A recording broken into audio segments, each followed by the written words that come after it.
di mana pada saat itu tersangka membantu korban yang sedang bekerja sambil mengobrol terkait dengan pekerjaan.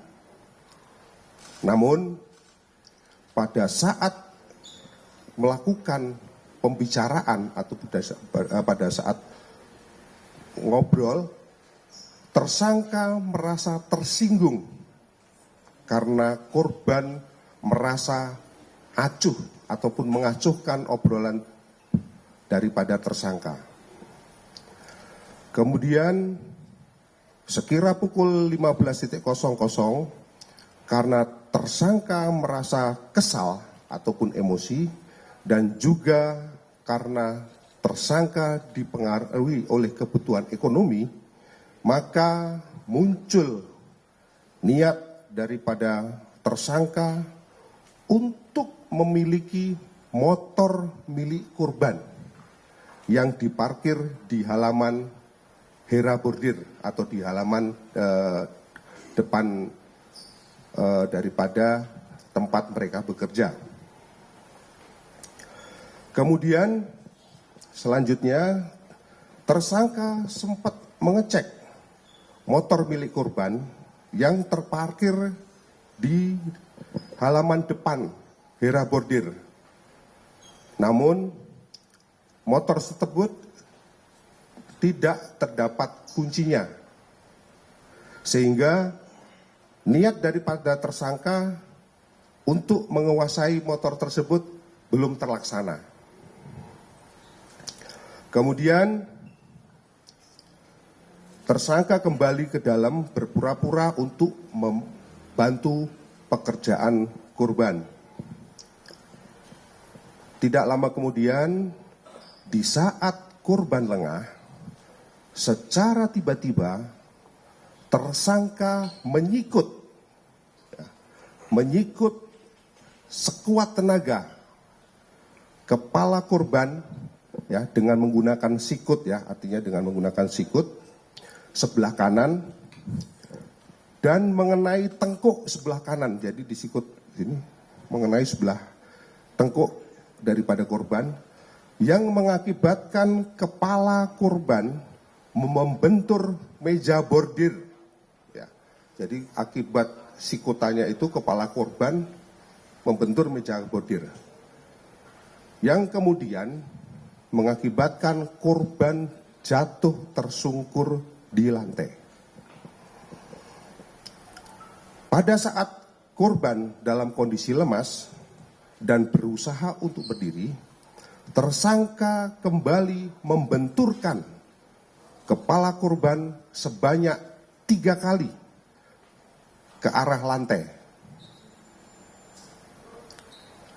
Setelah itu, tersangka menggunakan sebuah besi shockbreaker motor. Ya. Jadi nanti besi shockbreaker motor, yaitu besinya saja yang sudah dilepas pernya, yang terletak di atas meja. Jadi besi shockbreaker tadi terletak di atas meja, memukul leher kanan korban sebanyak 2 kali. Jadi dengan besi shockbreaker itu memukul leher kanan korban sebanyak 2 kali.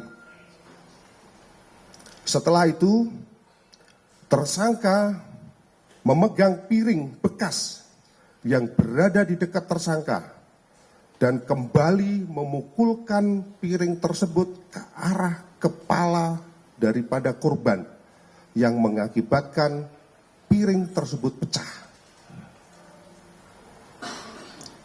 Kemudian tersangka kembali menggunakan besi shockbreaker untuk memukul leher korban sebanyak 2 kali. Dilanjutkan memukul kepala korban secara acak sebanyak 5 kali. Setelah itu, tersangka mengambil pisau yang ada di dekat daripada tersangka dan menyayat pada bagian ibu jari, kemudian jari tengah kanan, dan jari tangan sebelah kiri daripada korban dengan maksud ataupun dengan tujuan untuk memastikan bahwa apakah korban itu masih keadaan hidup atau sudah meninggal dunia.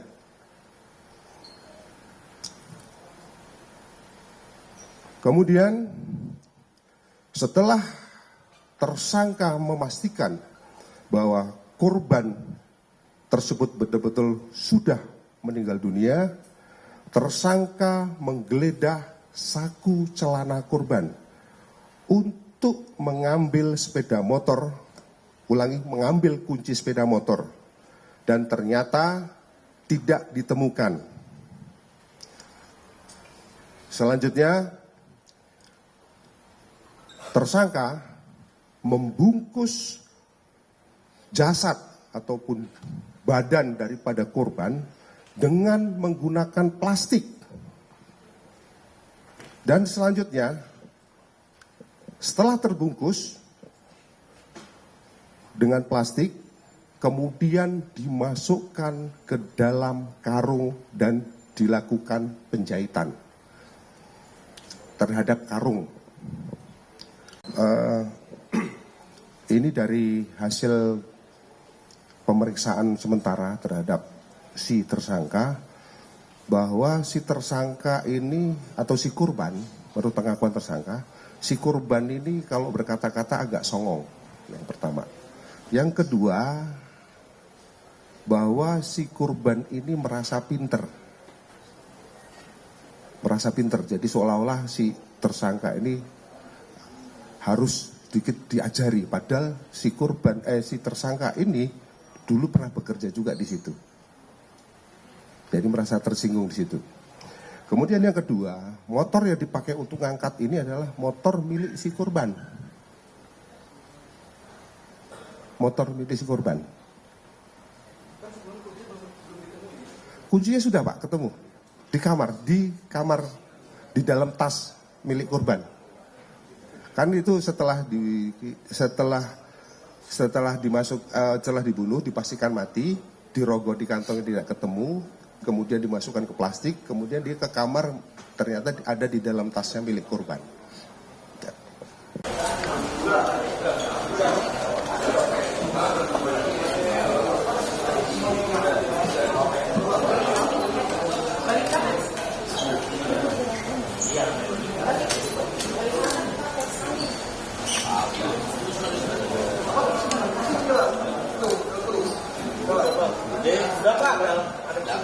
Izin.